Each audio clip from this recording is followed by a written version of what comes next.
المشكلة عندي؟ المشكلة إذا جوزي هلا شافني على اللايف ما عنده مانع؟ لا غيرة موتني الغيرة العراقية هيدي. عبالش لعب احنا شبابنا شنو؟ ما بتلبس جينز كمان بتعلعوا عليا ما يقبلوا حتى بنطلون تلبسي؟ احمدي ربك ما لبسك حجاب. ما هو بعده ماشي بالموضوع. شفتي حسيت ما احنا العراقيين دم واحد يعني نفهم على بعض. اي والله من غير ما نشوف يعني. كلش غيور. الله يحفظه الله يحفظه ويخلي لي ان شاء الله وما يحرمني منه. زين انت العد اذا هو كلش غيور والحياه الزوجيه حلوه والدنيا ماشيه ليش تزوجين ابو عبد الرحمن؟ مو هو والله دينوق يعني. شنو انت شنو قابله؟ كلش لا ما قابله طبعا. من مبين لا طبعا اكيد لا سلايه بالوجه مرايه وبالقفا سلايه. لا ساعتها سيفي بيتشجع على الموضوع اذا شاف جوز اتجوز. انا مش لمصلحتي ابدا توافقين ابد لا توافقين ابدا دائما خليك رافضه هاي الفكره. اكيد طب ما يتشجع جوزي على السوريه لانه بالضبط لان السوريه واللبنانيه بصراحه كثير بيتدلعوا بطبيعتهم. العراق تدرين بيحانون يعني. تدرين على كل الدول المجاوره الحنيه يعني فول حنيه عطيه يعني والله. اي والله ما بتساعد. انتوا يعني اللبنانيات والسوريات كله ابن عمي وبتتغنجوا واحنا شبابنا بالقوه لازميهم. انا بس بدي شيء من جوزي بقول له ابن عمي تاج راسي. بقول لي شكو يا بنات ما تقولوا ابن عمي يعني شكو تقولوا ابن عمي تاج راسي صعبه. تقبرني من يحكي لها المصطلحات بالعراق وهي ما تفهم وترد له بدلع يعني فد شيء. دعوه بنات ترى سهله ابن عمي تقبرني تاج راسي حفظوها رددوها. سنتين معرفت انه القهوه معناتها شوز. بالاول كنت مفكره معناتها بحبك. هو يقول لي قهوه وجه القهوه مدري شو يعني معناتها بحبك. بعدين فهمت انه القهوه معناتها شوز. مش اي شوز كمان شوز كثير قديمه. ليش هيجي شوهت سمعتنا وياك؟ بتصبح بدك نسكافيه بدنا وتاكل فراوله وهالاشياء وكرز يعني احنا هو باقي له بدين شاي وشي ما يرد راسه مستحيل يعني والله بالاربعه ياكل تمن والله العظيم. طب ويني طب شو معنات شكول ورد البقل؟ شو معنات شكول ورد البقلة؟ هاي على طول بيقول لي اياها بس بعد ما كنت اعرف معناها وما حدا عم يرضى يقول لي بيقول لي شكول ورد البقلة شو معناتها؟ بس اذا حدا بيقدر يفيدني من الموجودين.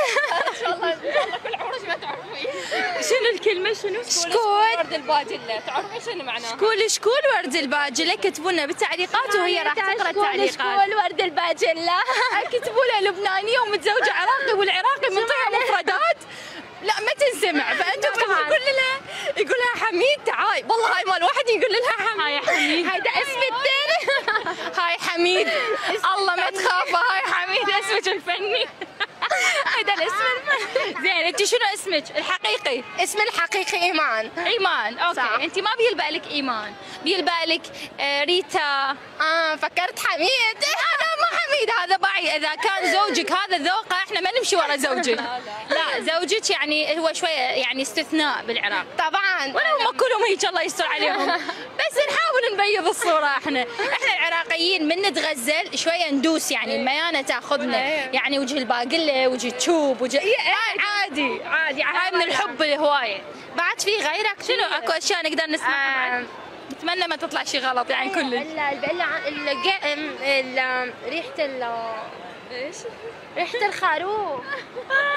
انتي ايوه للدرجه شنو؟ في مصطلح بعدين قد ما سالت عرفت شو هو بس ما حفظته صعب. زين طلع اخر شيء انه شيء بالخروف ريحه الخروف. شو هي ها؟ احنا نعتذر نيابه عن زوجك. طيب ايمان سؤال كلش قد تروحي على لبنان على اهلك؟ صراحة أنا من أول ما تجوزت ما رحت، صار لي سنتين ما رحت على لبنان، بس إجوا أهلي لعندي تقريبا من شهرين. حلو. أي قضوا عندي الويكند تقريبا بحدود الشهر ورجعوا راحوا. حلو. عجب أنت ما تروحي سفرة؟ الغيرة ما بيقبل. بغار ايه بغاري انه انا اروح او اطلع او شيء هنيك او طيب ارجع اتعلم العادات القديمه او هو صعب. انت كنتي غير؟ ايه طبعا كنتي اوبن مايند؟ طبعا بس بعد الزواج كل شيء تغير تقريبا يعني تبدلت من انسان لانسان ثاني. من بعد الزواج. شوفي، هو أنا دائما أذكر جملة بكل حياتي الشخصية والعملية، إنه دائما إذا أنت open mind تقدر تختار بنية تشبهك، وإذا أنت متحفظ هم تقدر تختار بنية تشبهك، حتى لا تضطر تغير شخص من شخص، بس مرات طبعاً. يصير تاتش بالحب طبعاً. ما حد يقدر يقول له لا. هو تنازلات اكثر طبعا، هي انا ما تغيرت يعني، انا كشخصيتي بعدها مثل ما هي، بس تنازلات يعني انا اللبس، خليت عن عاداتي القديمه كرمال انه يكون في تفاهم بيناتنا. طبعا انه صار في بيناتنا بيبي، يعني صار انه لازم يعني الله يوفقكم يا رب. وهو بيتنازل كمان كثير كرمالي يعني، مش بس انا والله. الحمد لله، الله يسعدكم حبيبتي، وان شاء الله يا رب تربون بنتكم بخير وبركه وسلامه. الله حبيبتي، ثانك يو. ويحفظكم يا ربي ونشوفكم بخير. تشرفت فيكم وكلش تونست والله ونحن كمان عن جد. انا كثير اصلا حبيت جو العراق واهل العراق، وعن جد يعني ما اوكي صح لبنان يعني بلدي، صح. والعراق ان شاء الله بلدي الثاني. اكيد على راسنا، نتشرف بيك. انت تشنتنا اصلا يعني حبيبتي.